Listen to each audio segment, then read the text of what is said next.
ಓದಿಲ್ಲ, ಅದಕ್ಕೆ ಭಯ ಆಗೇ ಆಗುತ್ತೆ. ಓದಿದ್ರೆ ಅವ್ರಿಗೆ ಭಯ ಆಗಲ್ಲ. ಮಾಮೂಲಿ ಜನರಲ್ ಇರೋರಿಗೆ ಭಯ ಆಗೇ ಆಗುತ್ತೆ. ಸ್ಟೂಡೆಂಟ್ಸ್ಗಳು ಈ ಕಾಲದಲ್ಲಿರೋರಿಗೆ ನಾನಾಂತವಾಗಿ ಅವರನ್ನ ಬೇರೆ ಬೇರೆ ತರಹ ಇಳಿಯೋಕ್ಕೆ ತುಂಬ ವಸ್ತುಗಳುಂಟು. ಹಾಗಾಗಿ ಅವರು ಓದಲಿಕ್ಕೆ ಗಮನ ಕೊಡೋಕ್ಕೆ ಟೈಮ್ ಸಿಕ್ಕಲಿಲ್ಲ. ಆದರೆ ಎಕ್ಸಾಮ್ ತಕ್ಷಣ ಕೂಡಲೇ ಭಯನೂ ಹತ್ಕೊಂಡ್ಬಿಡುತ್ತೆ.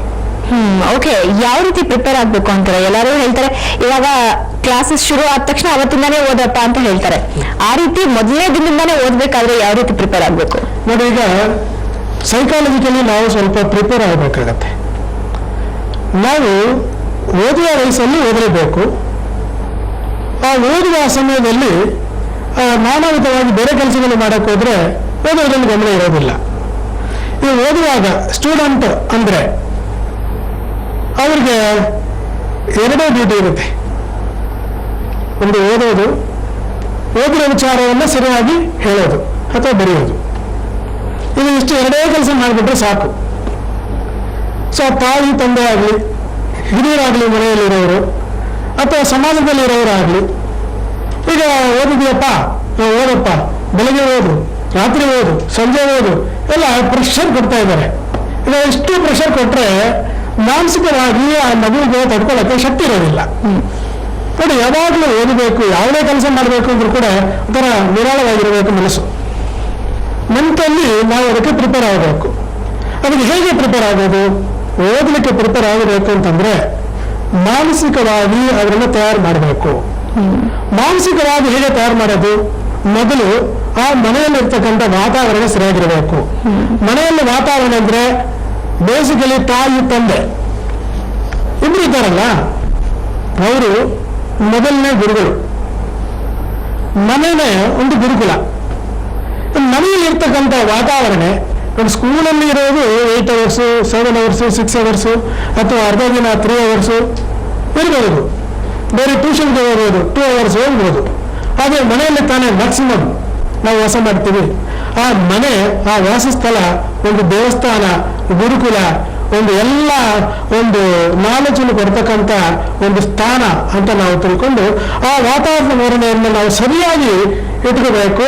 ಅದರಲ್ಲಿ ಆ ಮನೆಯನ್ನು ನಡೆಸ್ತಾ ಇದ್ದಾರಲ್ಲ ತಾಯಿ ತಂದೆಯಾಗಿರ್ತಕ್ಕಂಥ ಇಬ್ರು ಲೀಡರ್ಸ್, ಅವರಿಗೆ ಮಾನಸಿಕವಾಗಿ ಒಳ್ಳೆಯದೊಂದು ಸ್ಥಿರ ಚಿತ್ತವನ್ನ ಅವರು ಫಾಲೋ ಮಾಡಬೇಕು. ಅಂದ್ರೆ ಕೆಲವೊಂದು ಟೈಮಲ್ಲಿ ಏನಾಗುತ್ತೆ, ತಂದೆ ತಾಯಿ ಸಂಪೂರ್ಣವಾಗಿ ಕಾನ್ಸಂಟ್ರೇಟ್ ಮಾಡ್ತಾರೆ, ಮಕ್ಕಳಿಗೆ ಏನ್ ಬೇಕು, ಏನ್ ಬೇಡ, ಏನ್ ಟ್ಯೂಷನ್ಗೆ ಹಾಕ್ಬೇಕು, ಯಾವ ಸ್ಕೂಲ್ಗೆ ಹಾಕ್ಬೇಕು ಎಲ್ಲ ಪಕ್ಕ ಇರುತ್ತೆ. ಆದ್ರೆ ವರ್ಷ ಕೆಲವೊಂದು ಟೈಮಲ್ಲಿ ಏನಾಗುತ್ತೆ ಅಂದ್ರೆ, ಇವಾಗ ನಾನು ಎವ್ರಿ ಡೇ ಓದ್ತೀನಿ ಅಂತ ನಾನು ಒಪ್ಕೊಂಡಿರ್ತೀನಿ, ಒಂದು ಟೈಮ್ ಟೇಬಲ್ ಹಾಕೊಂಡಿರ್ತೀನಿ. ಇವತ್ತಿನ ದಿನ ಕಾಲೇಜ್ ಮುಗೀತು, ಬಂದೆ ಮನೆಗೆ, ಬಟ್ ಎಲ್ಲೋ ಒಂದ್ ಕಡೆ ಒಂಥರ ಸೋಂಬೇರಿತನ, ಇವತ್ತೊಂದಿನ ಸ್ಕಿಪ್ ಮಾಡೋಣ, ನಾಳೆ ಶುರು ಮಾಡ್ಕೋಣ ಅಂತ ಅನ್ಸುತ್ತೆ. ಯಾಕೆ ಅನ್ಸುತ್ತೆ ವರ್ಷ? ಅಂದ್ರೆ ಆತರ ಆಗಿದ್ಯಾ? ತುಂಬಾ ಸಲನೇ ಆಗಿದೆ. ಬಟ್ ಯಾಕಂದ್ರೆ ನಮ್ ಮೈಂಡ್ ಡೈವರ್ಟ್ ಆಗುತ್ತೆ ಬೇರೆ ಕಡೆ. ಯಾವ ತರ? ಇವತ್ತು ಟಿವಿ ಇರ್ಬೋದು, ಅಕಸ್ಮಾತ್ ಇವತ್ತು ಕ್ರಿಕೆಟ್ ಇದೆ, ಸೊ ಕ್ರಿಕೆಟ್ ತುಂಬಾನೇ ಇಂಟ್ರೆಸ್ಟಿಂಗ್. ಎಕ್ಸಾಮ್ ಸ್ವಲ್ಪ ಕ್ರಿಕೆಟ್ ನೋಡೋಣ, ಆಮೇಲೆ ಎಕ್ಸಾಮ್ಸ್ ಮಾಡೋಣ. ಇಲ್ಲ ಕಂಪ್ಯೂಟರ್ ಇರ್ಬೋದು, ಮೊಬೈಲ್ ಫೋನ್ಸ್ ಇರ್ಬೋದು. ಸೊ ಈ ತರ ಎಲ್ಲ ಡೈವರ್ಟ್ ಆಗ್ತೀವಿ. ಇಲ್ಲ ಆಚೆ ಹೋಗಿ ಆಟ ಆಡ್ಬೇಕು ಫ್ರೆಂಡ್ಸ್ ಜೊತೆ, ಅಲ್ಲಿ ಮೀಟ್ ಮಾಡ್ಬೇಕು. ಸೊ ಸ್ವಲ್ಪ ಹಾಗೆ ಡೈವರ್ಟ್ ಆಗುತ್ತೆ. ಸೊ ಎಲ್ಲ ಸ್ವಲ್ಪ ಕಮ್ಮಿ ಆಗುತ್ತೆ. ಸೊ ಹಾಗೆ ಪೋಸ್ಟ್ಪೋನ್, ನಾಳೆ ಮಾಡೋಣ, ಇಲ್ಲ ಇನ್ನೊಂದು ದಿವಸ ಬಿಟ್ಕೊಂಡು ಮಾಡೋಣ, ಇಲ್ಲ ಸ್ವಲ್ಪ ಆದ್ಮೇಲೆ ಮಾಡೋಣ. ಸೊ ಹಾಗೆ ಲೇಜಿ ಆಗ್ತೀವಿ, ಸೊಂಬೇರಿತನ ಬಂದ್ಬಿಡುತ್ತೆ ನಮ್ಮಲ್ಲೇ. ಸೊ ಹಾಗೆ ಡಿಲೇ.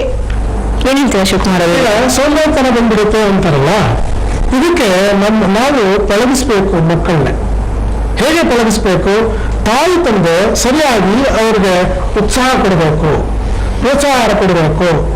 ನೋಡಿ, ಬರೀ ಓದು ಅಂತ ಹೇಳ್ಬಿಟ್ಟು ತುಂಬಾ ಪ್ರೆಷರ್ ಕೊಟ್ರೆ ಅವರು ಓದಕ್ಕೆ ಸಾಧ್ಯವಾಗೋದಿಲ್ಲ. ಯಾಕಂದ್ರೆ ಪ್ರೆಷರ್ ಎಷ್ಟು ನಾವು ಕೊಡ್ತೀರೋ, each and every action will have equal and opposite reaction science ಹೇಳುತ್ತಲ್ಲ.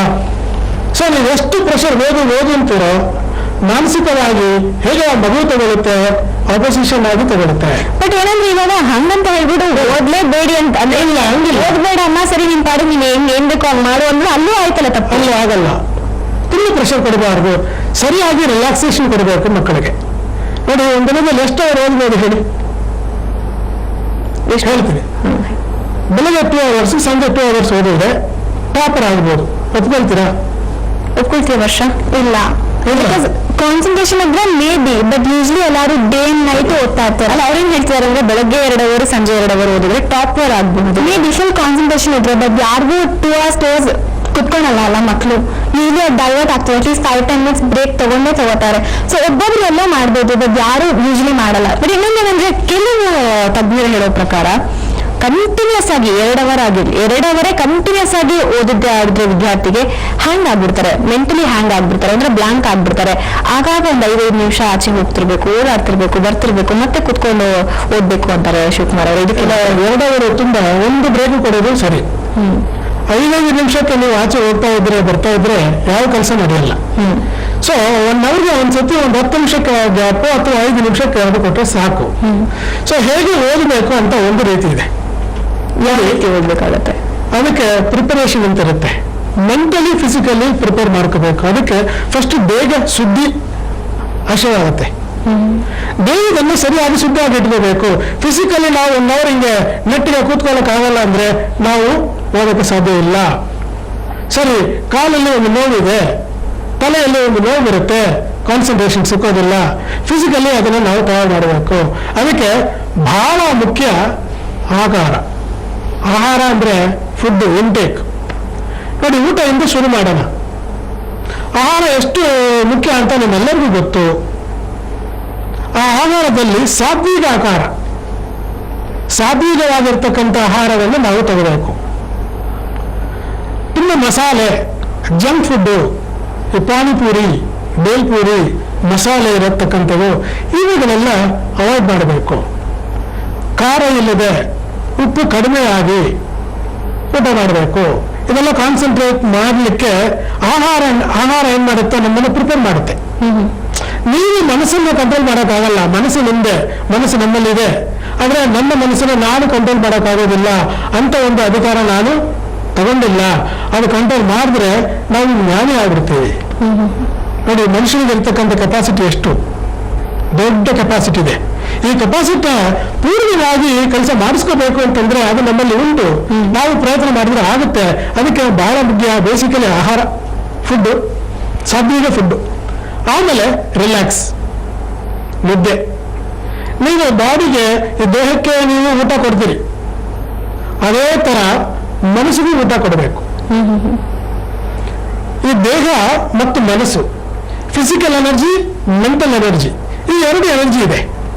ಈ ಫಿಸಿಕಲ್ ಎನರ್ಜಿ ಎಲ್ಲರಿಗೂ ಉಂಟು. ಸಣ್ಣ ಮಕ್ಕಳಲ್ಲಿ ತುಂಬಾ ಎಕ್ಸಸ್ ಆಗಿದೆ. ಮೆಂಟಲ್ ಎನರ್ಜಿ ಅದರಿಂದ ಎಕ್ಸಸ್ ಆಗಿದೆ. ಈಗಿನ ಕಾಲದ ಮಕ್ಕಳು ಮಾತಾಡೋದು ಸ್ಟೈಲ್ ನೋಡಬೇಕು. ನಮ್ಗೆ ಎಲ್ಲ ಮಾತಾಡ್ತಾರೆ, ಚೆನ್ನಾಗಿ ಮಾತಾಡ್ತಾರೆ. ನಾನು ಚಿಕ್ಕ ಹುಡುಗನಾಗಿದ್ದಾಗ ನನಗೆ ಅಷ್ಟು ಗೊತ್ತಿರಲಿಲ್ಲ. ಈಗ ಅದೇ 5 ವಯಸ್ಸು ಹುಡುಗರಿಗೆ ತುಂಬ ಜ್ಞಾನ ಇದೆ, ಬೆಳೆದಿದ್ದಾರೆ. ಅದು ಕೂಡ ಅದನ್ನ ಉಪಯೋಗಕರವಾಗಿ ಹೇಗೆ ಫೋಕಸ್ ಮಾಡೋದು ಅಂದ್ರೆ ಆಧಾರ. ನೆಕ್ಸ್ಟ್ ಮಾನಸಿಕವಾಗಿ ಬುದ್ಧಿಗೆ ಒಂದು ಊಟ ಬೇಕಾಗತ್ತೆ. ಬುದ್ಧಿಗೆ ಊಟ ವರ್ಷ ಮಾನಸಿಕವಾಗಿ ಅಂದಾಗ ಏನಾಗುತ್ತೆ ಅಂದ್ರೆ ಫಸ್ಟ್ ಇಂದ ನಾವು ಓದಿರಲ್ಲ, ಎಕ್ಸಾಮ್ ಏನ್ ಬಂದ್ಬಿಡ್ತು, ಇನ್ನೊಂದು 2 ದಿನ ಇದೆ ಎಕ್ಸಾಮ್, ಈಗಿಂದ ನಾನು ಓದ್ಬೇಕು ಅಂತ ಆಗತ್ತೆ, ಟೆನ್ಷನ್ ಶುರು ಆಗುತ್ತೆ. ಆ ಪರಿಸ್ಥಿತಿ ಯಾವ ರೀತಿ ಇರುತ್ತೆ ಅಂದ್ರೆ ಏನ್ ನಿಮ್ಮ ಮೈಂಡ್ ಅಲ್ಲಿ ಏನ್ ಓಡ್ತಾ ಇರತ್ತೆ ಆಗ? ಲಾಸ್ಟ್ ಮಿನಿಟ್ ಪ್ರಿಪರೇಷನ್ ಅಂತೀವಲ್ಲ, ಸೊ ಅವಾಗ ನಾವು ತುಂಬಾನೇ ಏನಾಗಿರ್ತೀವೋ ಅದು ಮರಿತೀವಿ ಬೇಗ. ಸೊ ಅದಕ್ಕಾಗಿ ನಾವು ದಿನ ಅಟ್ಲೀಸ್ಟ್ 2 hours ಹೇಳಿದಾಗೆ 2 hours ಕುತ್ಕೊಂಡು ಸಾಯಂಕಾಲ ಓದ್ಬೇಕಷ್ಟೇ. ಸೊ ಓದಿದ್ರೆ ಡೈಲಿ ಬೇಸಿಸ್ ಆಗಿ ಓದಿದ್ರೆ ಜ್ಞಾಪಕ ಬರುತ್ತೆ ನಮಗೆ. ಲಾಸ್ಟ್ ಮಿನಿಟ್ ಟೆನ್ಷನ್ ಇಲ್ಲ, ಇಷ್ಟೊಂದಿದೆಯಲ್ಲ ಮಾಡಬೇಕು, ಎಕ್ಸಾಮ್ ನಾಳೆನೇ ಇದೆ, ಅಕಸ್ಮಾತ್ ಹೇಗೆ ಬದಿಲ್ಲ ಅಂದ್ರೆ ಚೆನ್ನಾಗಿ ಅಂತೆಲ್ಲ ಇದ್ದೇ ಇರುತ್ತೆ, ನಮ್ಮಲ್ಲಿ ಭಯ ಇದ್ದೇ ಇರುತ್ತೆ. ಸೊ ಡೈಲಿ ಬೇಸಿಸ್ ಓದಿದ್ರೆ ನಮ್ಗೆ ಈಸಿ ಆಗುತ್ತೆ. ಸ್ಟೂಡೆಂಟ್ ಲೈಫ್ ಅಲ್ಲಿ ಹೆಂಗಿರುತ್ತೆ ಅಂದ್ರೆ ಮೇ ಬಿ ಅವ್ರು ದಿನ ಓದ್ತಿರ್ಬೋದು, ಪ್ರತಿದಿನ ಓದ್ತಿರ್ಬೋದು, ಯಾವುದೋ ಒಂದು ಕಂಡೀಷನ್, ಯಾವುದೋ ಒಂದು ಸಿಚುವೇಶನ್ ಅಲ್ಲಿ ಮನೇಲಿ ಫಂಕ್ಷನ್ ಇರಬಹುದು, ಕೋ ಕರಿಕ್ಯುಲರ್ ಆಕ್ಟಿವಿಟೀಸ್ ಆಗಿರ್ಬೋದು, ಓದೋದು ಕಾನ್ಸಂಟ್ರೇಷನ್ ಇರಲ್ಲ ಅಥವಾ ಓದಿರಲ್ಲ. ಇನ್ನೇನು 2 ದಿನ ಅಂತ ಇರುತ್ತೆ, 6 ಸಬ್ಜೆಕ್ಟ್ 7 ಸಬ್ಜೆಕ್ಟ್ ಇರುತ್ತೆ. ಇವಾಗ ನನ್ನ ಕಣ್ಣಿಂದ 2 ದಿನ ಇದೆ ಎಕ್ಸಾಮ್, 6 ಸಬ್ಜೆಕ್ಟ್ ನಾನು ಕೈಯಲ್ಲಿ ಇಟ್ಕೊಂಡಿದ್ದೀನಿ. ಆಗ ಯಾವ ರೀತಿ ಇರುತ್ತೆ ನಿಮ್ ಟೆನ್ಷನ್? ಸೊ ಆಗ ನಾವು ಟೈಮ್ ಟೇಬಲ್ ಪ್ರಿಪೇರ್ ಮಾಡ್ತೀವಲ್ಲ. ಸೊ ಈಗ ಹೋಗಕ್ಕಾಗುತ್ತಾ? ಟೈಮ್ ಟೇಬಲ್ ಹಾಕೊಂಡೆ ಹೋಗಕ್ಕಾಗತ್ತಾ?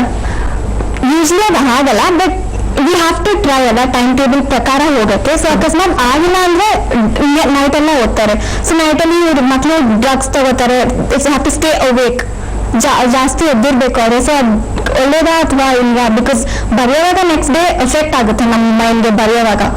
ಸೊ ಲೇಟ್ ನೈಟ್ ಎದ್ದಿರ್ಬಾರ್ದು. ಸೊ ಯೂಶಲಿ ಡೇ ಅಲ್ಲೇ ಮುಗಿಸ್ಬೇಕು ನಾವೇನು ಓದ್ಬೇಕು. ಅದು ಏನ್ ಹೇಳ್ತಾರೆ ಮೆಂಟಲ್ ಸ್ಟೆಬಿಲಿಟಿ ಬಗ್ಗೆ ಮೆಂಟಲ್ ಸ್ಟೆಬಿಲಿಟಿ ಬಗ್ಗೆ ಮಾತಾಡ್ಬೇಕಂದ್ರೆ ನೋಡಿ, ಇದೆಲ್ಲ ಒಟ್ಟಿಗೆ ಕೂಡಿಸಿ ಮಕ್ಕಳು ಕೆಪಾಸಿಟೀಸ್ ಎಲ್ಲ ಆಚೆ ತಗೊಳ್ಳೋದು, ಮೆಮೊರಿನ ಇನ್ಕ್ರೀಸ್ ಮಾಡೋದು, ಆಮೇಲೆ ಮೆಮೊರಿಯಲ್ಲಿ ಇರೋ ವಿಚಾರಗಳೆಲ್ಲ ಆಕ್ಸೆಸ್ ಮಾಡೋಕ್ಕೆ ಅವ್ರನ್ನ ತಯಾರು ಮಾಡೋದು. ಆಮೇಲೆ ಎಕ್ಸಾಮ್ ಅಂದರೆ ನಿಮ್ಗೇನು ಭಯ ಇರಲ್ಲ. ಅದಕ್ಕೆ ನಾನು ಸಣ್ಣ ಪ್ರೋಗ್ರಾಮ್ ಮಾಡಿದ್ದೀನಿ. ಆ ಸಣ್ಣ ಪ್ರೋಗ್ರಾಮ್ ಬಂದು ಕೆಲವು ಥೆರಪೀಸು ಮತ್ತು ಈ ಅಸ್ಟ್ರಾಲಜಿಕಲ್ ಬೇಸ್ ಮೇಲೆ, ಸೈಕಾಲಜಿಕಲ್ ಅಸ್ಟ್ರಾಲಜಿಕಲ್ ಬೇಸ್ನ ಎರಡನ್ನೂ ನಾನು ಒಟ್ಟಿಗೆ ಕೂಡಿಸಿ ಕೆಲವು ಥೆರಪೀಸ್ನ ಅದರಲ್ಲಿ ಸೇರಿಸಿ ಒಂದು ಸಣ್ಣ ಪ್ರೋಗ್ರಾಮ್ ಮಾಡಿದ್ದೀನಿ. ಓಕೆ, ಅದ್ರ ಬಗ್ಗೆ ಆ ಥೆರಪೀಸ್ ಬಗ್ಗೆ ತಿಳ್ಕೊಳ್ತೀನಿ ನಿಮ್ಮ ಹತ್ರ. ವರ್ಷ ನಿಮ್ಮ ಜೊತೆ ನಮ್ಮ ಮಾತುಕತೆ ಮುಂದುವರಿಯುತ್ತೆ. ವೀಕ್ಷಕರೇ, ಮುಖ್ಯವಾಗಿ ವಿದ್ಯಾರ್ಥಿಗಳು ಯಾಕೆ ಅಷ್ಟೊಂದು ಸ್ಟ್ರೆಸ್ಫುಲ್ ಆಗುತ್ತಾರೆ, ಯಾಕೆ ಭಯ ಪಡ್ತಾರೆ, ಯಾಕೆ ಅಷ್ಟೊಂದು ಟೆನ್ಷನ್ ಇರುತ್ತೆ ಅಂದ್ರೆ ಎಲ್ಲೋ ಒಂದ್ ಕಡೆ ಪೋಷಕರು ಕೂಡ ಜಾಸ್ತಿ ಒತ್ತಡ ಹಾಕ್ತೀವಿ. ಮೊದಲೇನಂದ್ರೆ ಓದಿದ್ದನ್ನ ನೆನಪಿಸ್ಕೊಂಡು ಅದನ್ನ ಬರೆಯೋದು ಅಂತಿತ್ತು. ಇವಾಗ ಒಂದ್ ರೀತಿ ಕಾಂಪಿಟೇಷನ್, ಪೋಷಕರ ಮಧ್ಯೆ, ಸ್ಕೂಲ್ ಮಧ್ಯೆ ನಮ್ಮ ವಿದ್ಯಾರ್ಥಿಗಳು ಜಾಸ್ತಿ ಮಾರ್ಕ್ಸ್ ತೆಗಿತಾರೋ, ನಿಮ್ಮ ವಿದ್ಯಾರ್ಥಿಗಳು ಜಾಸ್ತಿ ತೆಗಿತಾರೋ ಅಂತ ಎಲ್ಲೋ ಒಂದ್ ಕಡೆ ನಾವು ಕೂಡ ವಿದ್ಯಾರ್ಥಿಗಳ ಒತ್ತಡಕ್ಕೆ, ಮಾನಸಿಕ ಒತ್ತಡಕ್ಕೆ ನಾವು ಕಾರಣ ಅಂತ ಅನಿಸ್ತಿದೆ. ಇದ್ರ ಬಗ್ಗೆ ಇನ್ನಷ್ಟು ಚರ್ಚೆ ನಡೆಯುತ್ತೆ. ಅದಕ್ಕೂ ಮುಂಚೆ ಒಂದು ಬ್ರೇಕ್.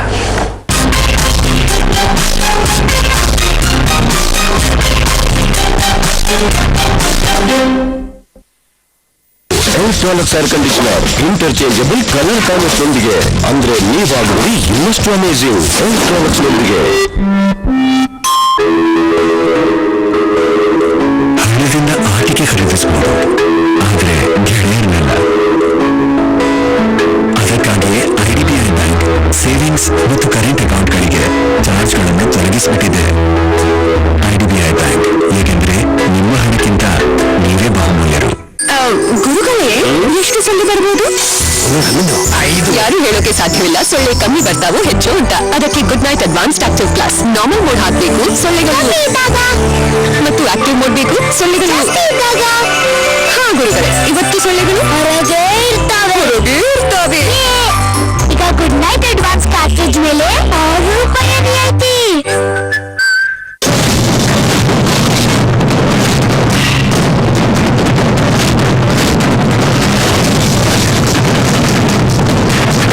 ಡ್ಯಾಡ್, ನಿಮ್ಗೆ ಪ್ರತಿ ತಿಂಗಳು ಎಷ್ಟು ಹಣ ಸಿಗುತ್ತೆ? Hundreds and hundreds. ಮತ್ತೆ ಒಂದಿನದಲ್ಲಿ ಸ್ವಲ್ಪವೇ ಹಂಡ್ರೆಡ್ಸ್. ನನ್ಗೆ ನಿಮ್ಮ ಒಂದಿನ ಕೊಡ್ತೀರಾ ಪ್ಲೀಸ್? ಹೀಗೆ ಬಜಾಜ್ ಆಲಿಯಾನ್ಸ್ ಕ್ಯಾಶ್ ರಿಚ್ ನ ಸಣ್ಣ ಪ್ರೀಮಿಯಂ ನೀಡುತ್ತೆ ದೊಡ್ಡ ರಿಟರ್ನ್ಸ್ ವರ್ಷಾನುವರ್ಷ. ಕ್ಯಾಶ್ ಎಂದು 56070ಗೆ SMS ಮಾಡಿ ನಿಶ್ಚಿಂತರಾಗಿ ಜೀವಿಸಿ. ಇದುವರೆಗೂ ನೀನು ಬರೀ ಕಾಕಿ ಹಾಕೊಂಡಿರೋರು ನೋಡಿದ್ಯಾ? ಕಾಕಿ ಹಾಕೊಂಡಿರೋ ನೋಡಿಲ್ಲ. ತೊಂದ್ರೆಲಿರೋರ್ಗೆ ದೇವ್ ಕೈ ಬಿಡಲ್ಲ, ತೊಂದರೆ ಕೊಡೋರ್ಗೆ ಈ ಕೆಂಪೆ ಗೌಡ ಬಿಡಲ್ಲ.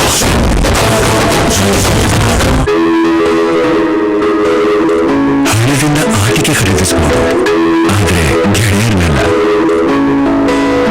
ಅದಕ್ಕಾಗಿಯೇ IDBI ಬ್ಯಾಂಕ್ ಸೇವಿಂಗ್ಸ್ ಮತ್ತು ಕರೆಂಟ್ ಅಕೌಂಟ್ಗಳಿಗೆ ಚಾರ್ಜ್ಗಳನ್ನು ತೊಲಗಿಸಿಬಿಟ್ಟಿದೆ.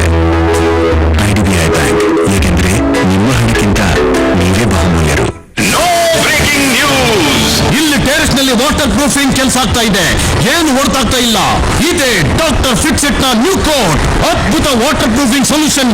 ಬರೀ 3 ಕೋಟ್ ಹಚ್ಚಿದ ಕೂಡಲೇ ಲೀಕೇಜ್ ಏಕದಮ್ ಬಂದ್. Doctor Fixit, the water proofing expert. Terrace leakage ನಿಲ್ಲಿಸಿ ಹೊಡೆತ ಬಿಡ್ತಾ ಇಲ್ಲದೆ ಕಾಲ್ ಮಾಡಿ 1-800.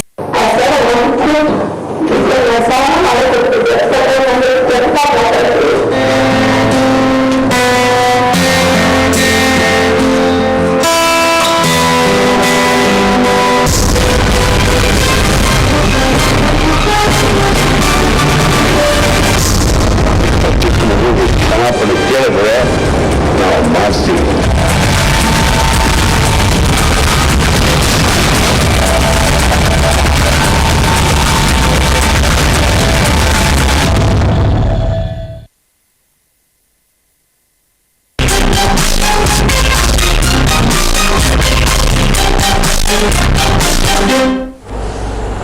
ದುನಿಯಾ ವಿಶೇಷ ಎಕ್ಸಾಮ್ ಡೋಂಟ್ ವರಿ ಕಾರ್ಯಕ್ರಮಕ್ಕೆ ಮತ್ತೊಮ್ಮೆ ಸ್ವಾಗತ. ಯಾವೆಲ್ಲ ರೀತಿಯ ಪ್ರೆಷರ್ಸ್ ಇರುತ್ತೆ, ಯಾವೆಲ್ಲ ರೀತಿಯ ಸಮಸ್ಯೆಗಳು ಆ ಸಂದರ್ಭದಲ್ಲಿ ಕಾಡುತ್ತೆ ಅಂತ ವರ್ಷ ಅವರು ಹೇಳ್ತಿದ್ರು. ಶಿವಕುಮಾರ್ ಅವರು ಥೆರಪಿ ಬಗ್ಗೆ ಮಾತಾಡ್ತಾ ಇದ್ರು, ಬನ್ನಿ ತಿಳ್ಕೊಳ್ಳೋಣ.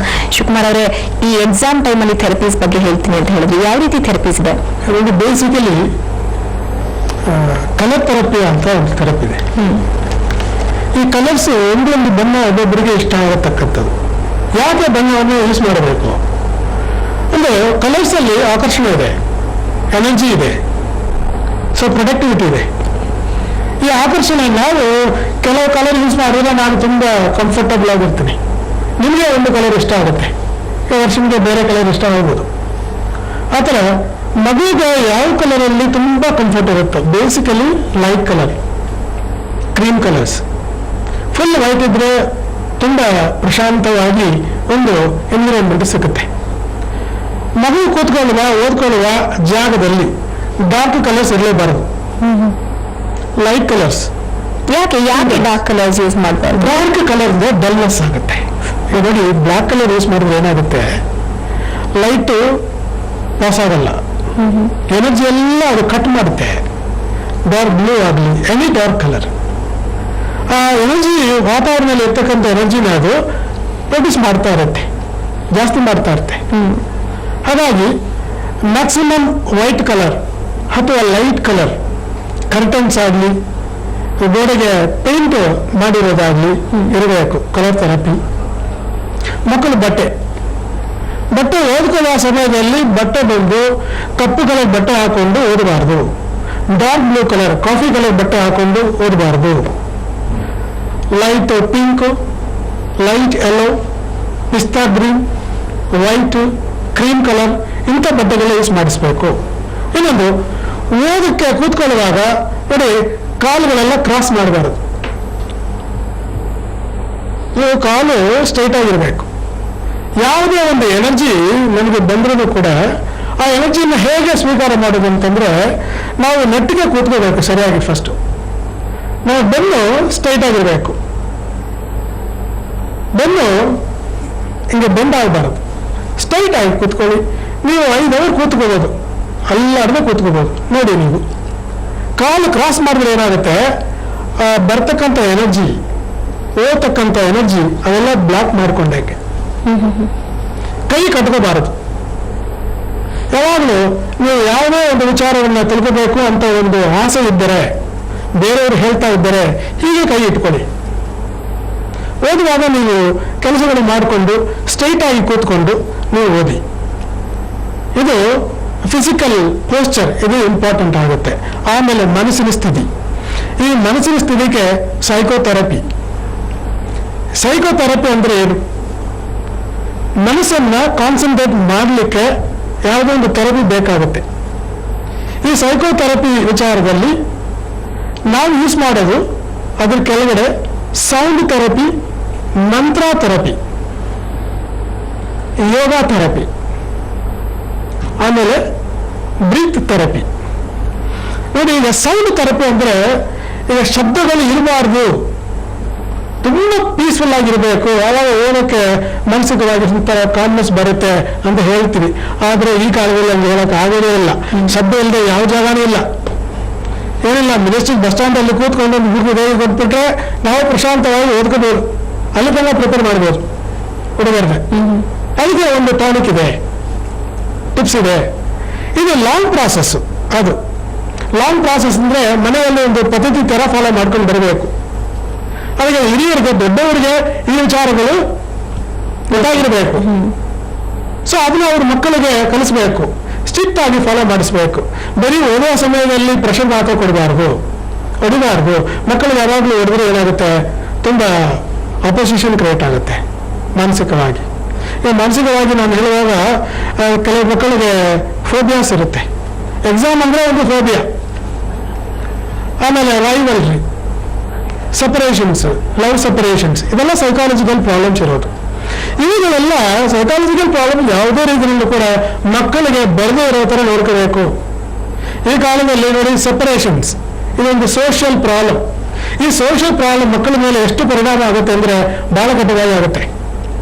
ಅದೇ ಏನು ಮಾಡಬೇಕು, ಪೇರೆಂಟ್ಸ್ ಆಗಿರ್ತಕ್ಕಂಥವ್ರು ಮಕ್ಕಳ ಮೇಲೆ ಬಹಳ ಗಮನ ಕೊಟ್ಟು ಸೈಕಾಲಜಿಕಲ್ ಯಾವುದೇ ರೀತಿಯಲ್ಲಿ ಡಿಸ್ಟರ್ಬ್ ಆಗದೆ ನೋಡ್ಕೋಬೇಕು. ಆಮೇಲೆ ಮನೆ ಪದ್ಧತಿಯನ್ನು ಬೆಳೆಸ್ಕೊಂಡು ಬರಬೇಕು.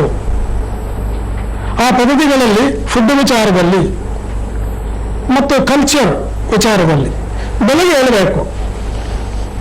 Early morning at least by 6 o'clock ಎದ್ದು ಬಿಡಬೇಕು.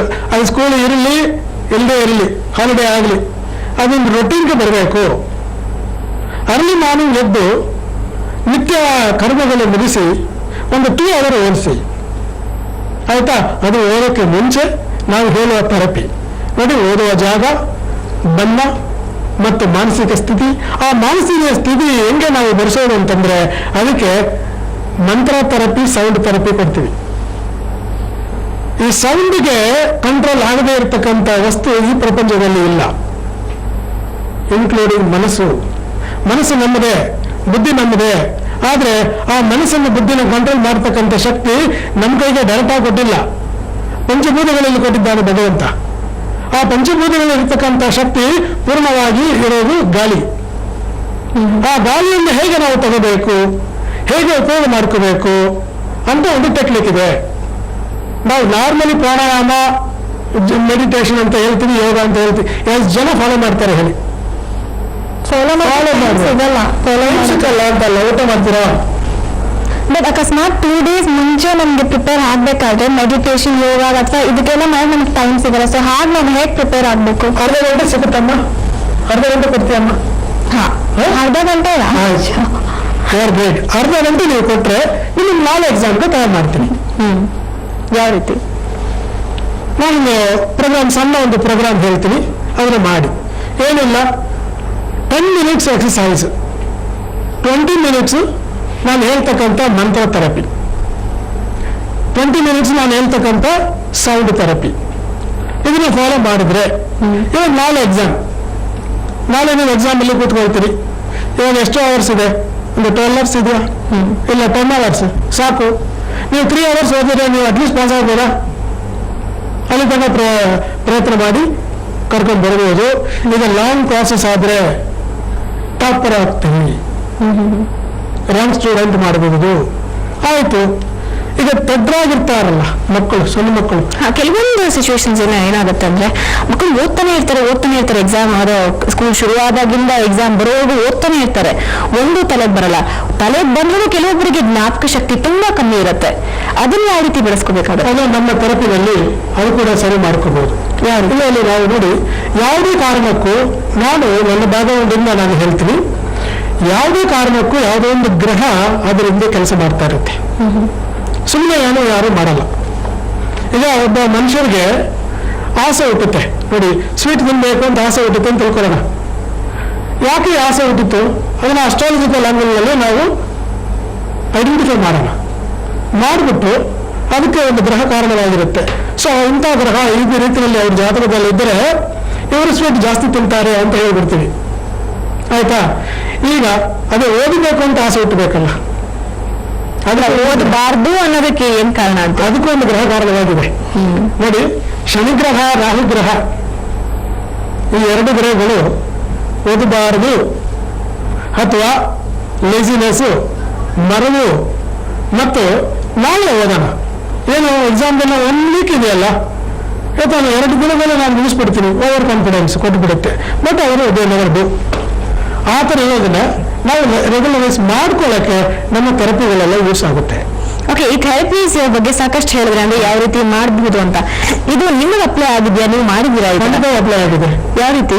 ಈಗ ನಾನು ಓದೋದು ನನ್ನ ಗುರುಗಳು ಹೇಳಿಕೊಟ್ಟಿದ್ದು ನೋಡಿ, ನನಗೆ ಜಪ ಹೇಳಿಕೊಟ್ಟಿದ್ದಾರೆ, ಮಂತ್ರ ಉಪದೇಶ ಹೇಳಿಕೊಟ್ಟಿದ್ದಾರೆ, ಮಾಡ್ತಾ ಇದ್ದೀನಿ.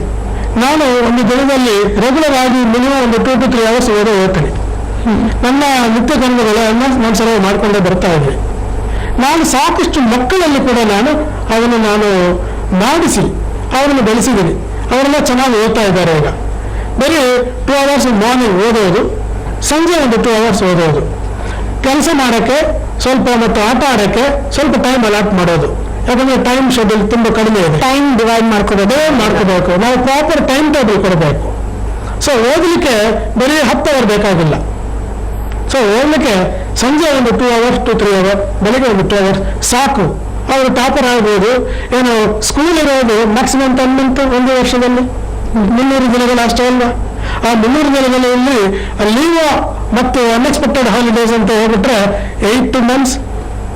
ಈ 8 months ಅಲ್ಲಿ 240 ದಿನ, ಅದರಲ್ಲೇ ವೀಕ್ಲಿ ಹಾಲಿಡೇಸ್ ಹೋಗ್ಬಿಟ್ರೆ 7 months ಅಥವಾ 6.5 months ಅಷ್ಟೇ. ಡಿವೈಡ್ ದ ಟೈಮ್ ಅಂತ ಏನು ಹೇಳ್ತೀರಾ? ವರ್ಷ ಹೌದು, ಅದನ್ನ correct. We have to divide ಮಾಡಿ ನಮ್ಗೆ ಹೇಗೆ ವಿ ಕ್ಯಾನ್ ಪ್ರಿಪೇರ್. ಸೊ ನಾವು ಫಸ್ಟ್ ಇಂದ ಪ್ರಿಪೇರ್ ಮಾಡಿ ನಮಗೆ ಸ್ಟ್ರೆಸ್ ಕಮ್ಮಿ ಆಗುತ್ತೆ. ಸೊ ಸಪೋಸ್ ಇವಾಗ ನಮಗೆ ಸ್ಟ್ರೆಸ್ ಲಾಸ್ಟ್ ಮಿನಿಟ್ ಇನ್ನೂ ಓದಿಲ್ಲ, ಸೊ ಸ್ಟ್ರೆಸ್ ಹೇಗೆ ಓವರ್ಕಮ್ ಮಾಡ್ಬೋದು ನಾನು? ಸ್ಟ್ರೆಸ್ನ ಓವರ್ಕಮ್ ಮಾಡೋಕ್ಕೆ ಅದು ನಾನು ಹೇಳಿದಂಗೆ ನಮ್ಮ ಥೆರಪಿನಲ್ಲಿ ಸೌಂಡ್ ಥೆರಪಿ. ಇವಾಗ ಥೆರಪೀಸ್ ಅಪ್ಲೈ ಆಗದೆ ಇರಬಹುದು, ಇನ್ನೇನು ಕೆಲವೇ ಗಂಟೆಗಳಿವೆ, ಥೆರಪೀಸ್ ಬಗ್ಗೆ ನಾಲೆಡ್ಜ್ ಇರಲ್ಲ. ಯಾವ್ದು ನಾನು ಹೆಸರು ಮಾತ್ರ ಥೆರಪಿ ಅಂತ ಹೇಳ್ತೇನೆ ವಿನಃ ನಾಳೆ ಎಕ್ಸಾಮ್ ಕೂಡ ನೀವು ಪ್ರಯತ್ನ ಮಾಡ್ಕೋಬಹುದು.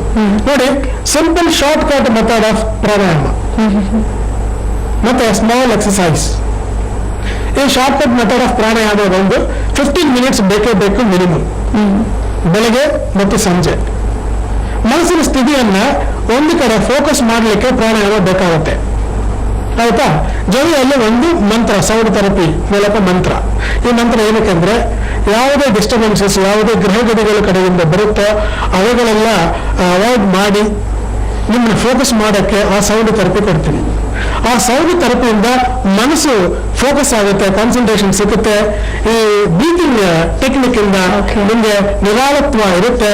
ಅದರಿಂದ ನಾಳೆ ಬರ್ತಕ್ಕಂಥ ಎಕ್ಸಾಮ್ ಕೂಡ ನೀವು ಸರ್ವೈವ್ ಮಾಡೋಕ್ಕೆ ಅನುಕೂಲ ಮಾಡುತ್ತೆ. ಓಕೆ, ಥ್ಯಾಂಕ್ ಯು ಶಿವಕುಮಾರ್ ಅವರೇ, ಥ್ಯಾಂಕ್ ಯು ವರ್ಷ, ಆಲ್ ದಿ ಬೆಸ್ಟ್ ಯು. ಧನ್ಯವಾದ, ಸಾಕಷ್ಟು ಮಾಹಿತಿಯನ್ನು ತಿಳಿಸ್ಕೊಟ್ರಿ, ಹಾಗೆ ನಿಮ್ಗೆ ಯಾವೆಲ್ಲ ರೀತಿಯ ಸಮಸ್ಯೆ ತಿಳಿಸ್ಕೊಟ್ರಿ, ಧನ್ಯವಾದ. ವೀಕ್ಷಕರೇ, ಪ್ರತಿಯೊಂದು ಸಮಸ್ಯೆಗಳು ಇದ್ದೇ ಇರುತ್ತೆ, ವಿದ್ಯಾರ್ಥಿಗಳಿಗೆ ನೂರಾರು ಸಮಸ್ಯೆ ಇರುತ್ತೆ. ಆದರೆ ಸರಿಯಾದಂತಹ ಸಮಯದಲ್ಲಿ ಸರಿಯಾದಂತಹ ಪರಿಹಾರಗಳನ್ನ ತಿಳ್ಕೊಂಡು ಅದನ್ನ ಜೀವನದಲ್ಲಿ ಅಪ್ಲೈ ಮಾಡ್ಕೋಬೇಕಾಗತ್ತೆ. ಇದು ಇವತ್ತಿನ ದುನಿಯಾ ವಿಶೇಷ ಎಕ್ಸಾಮ್ ದೋವರಿ. ಕ್ಷಣ ಕ್ಷಣದ ಸುದ್ದಿಗಾಗಿ ನೋಡ್ತಾ ಇರಿ ಸುವರ್ಣ ನ್ಯೂಸ್.